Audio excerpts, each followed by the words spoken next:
I want to welcome you to our Hope Squad. James. Hello. Staley. Dylan. Brady. Hello. Megan. Ainsley. Abigail. Swaria. Peace out. Chloe. Julian. Alyssa. Allison. Bruce. Fuzzy Pickles. Me. Mason. Fireman. Michaela. McKay. Olivia. Taylor.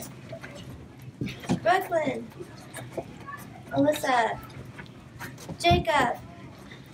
Daniel. Hulk smash. Mallory. Ashton. Tristan. Sagan. Steven. I don't have her name. It's good. Amelia.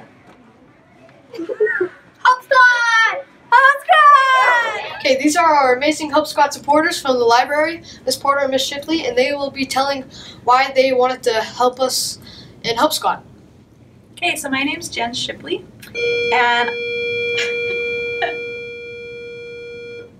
I'm a mom, and I've had some experience with my kids over the years, and I've had a child that's been depressed, that has some severe depression, anxiety, and even been suicidal at times. So we've even had to hospitalize her. So I think it's important for you guys to have somebody that you can talk to that might understand. And I would love to have you guys stop by and see me anytime. You can find me in the library with Mrs. Porter. And I'm Lori Porter, and when I first heard that we were getting a Hope Squad, I knew I wanted to be a part of it. I have a couple family members who have struggled with suicide thoughts. I have a sibling especially that has struggled for many years with that, and I've kind of been involved in helping him. And I also have a child who struggled for a while with it, and I know how important it is when you are feeling that way to have someone to turn to. And that's what the Hope Squad is all about. So I feel like it's an honor and privilege to be a part of it. Okay, and that's it from Miss Porter and Miss Shipley. This is one of our amazing Hope Squad advisors, Miss Lipinski. Hello, Mallory. I'm glad to be here. As said, I'm Miss Lipinski, and I'm here to do what exactly? Just tell us why you think Hope Squad's important and why you joined.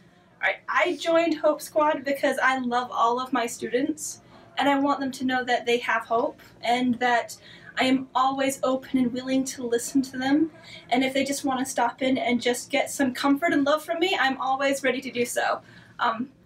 The reason why it's important to me, though, is I once came very close to losing a close family member through suicide. And so he was able to be rescued, thank goodness, by an ambulance. But I feel terrible that it even came to that. And I wish he had sought help earlier. And I want to make sure that help is available for all those who need it. So as said, most of it is because I love you guys. Thank you. Thanks for asking. This is one of our amazing Hope Squad supporters, Mr. Baxter, here to talk about his story.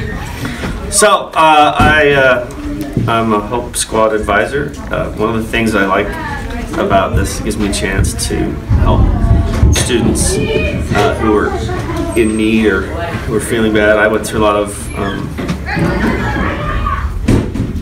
depression and stuff in my own life, so I like to feel like I can help people in their lives go through the same thing. That's it. Alright, that's our Hope Squad supporter. Thanks. Back to you. So this is one of our amazing Hope Squad advisors, Ms. Frazoff, and she's going to tell you why she joined. So I have a couple of reasons that I joined Hope Squad. First of all, in about 2 years, I lost 3 of my former students to suicide, and so that was a big deal to me because they were students, several of them I had taught for a couple of years. In fact, one I had taught for 3 years in a row. So these were students that I knew really well, that were really important to me. Another thing is I have had friends who I've lost to suicide, kids that I've grown up with it. I've known since we were little. We went to church together, school together, from kindergarten all the way up through high school.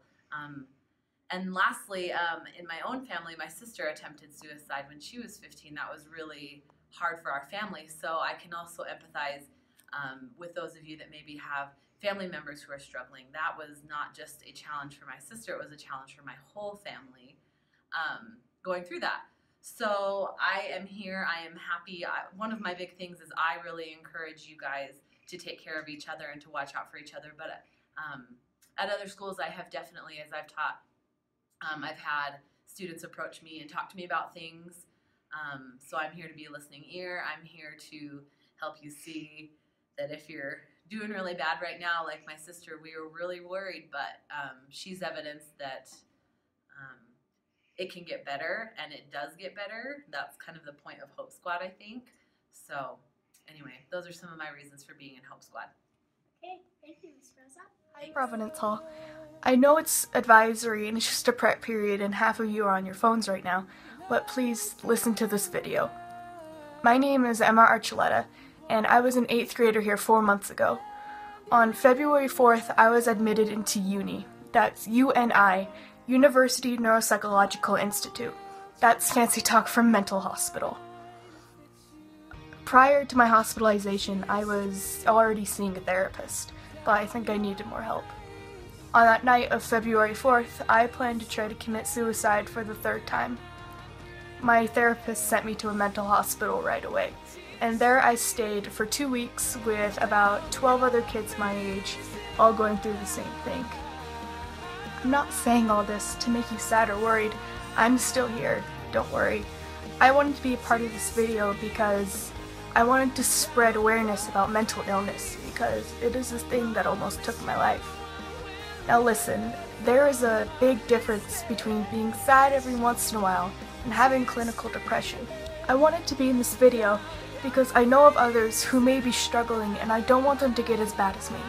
I had untreated clinical depression for 3 years before telling anyone, and that's the first thing I wanted to talk about, being open and honest about your feelings. The first rule of treatment is getting it all out in the open. Tell someone. Stop hiding it.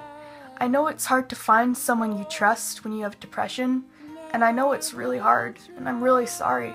To this day, my best friends, whom I love so much, still struggle to accept that I'm depressed because I hid it so well for so long. Looking back at it now, I know if I had just told someone how I was feeling, things would have gone a lot differently. I have a memory back when I was a kid, before I even knew the alphabet, and I was sitting and watching my mom read, and I would just think, how do you do that? All I see are black lines. And now, as I'm older, I would look at my friends, my wonderful friends, and just think, how do you do that? How are you just happy all the time? Why can't I be happy? And that would just make me even sadder. I thought like this all the time, but now that after I've been in treatment, and now that I'm relatively happy, I can help you work on being happier. Resilience is the process of adapting well in places of trauma, tragedy, or big sources of stress. It means bouncing back from difficult experiences.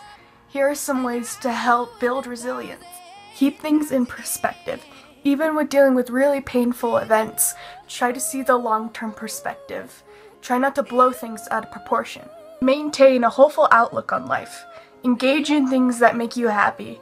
Having an optimistic outlook in life enables you to expect that good things will happen. Take care of yourself. Exercise regularly and pay attention to your own needs and feelings. The thing is, we're never taught this in school. We're never taught how to deal with this anxiety and this sadness. People get scared at the word suicide, and they should. It's a terrible thing. We may know what depression is, and we may know what suicide is, but we're never taught the beauty of preventing it and catching the warning signs that someone is struggling. 3 years ago, I never thought that I would be here, and by here, I mean alive. I never thought that I would be in a suicide prevention video for my school. I thought that I would be a suicide victim for my school. I have the best friends I could possibly ask for, but they don't understand my struggles, and they don't know how to help, and they never noticed my struggles until things got extreme, and I don't want it to be like that for anyone else. Hello, everyone. This is part of your Hope Squad. We're going to start off with some trivia questions. So, first question is, what is the sign of suicide?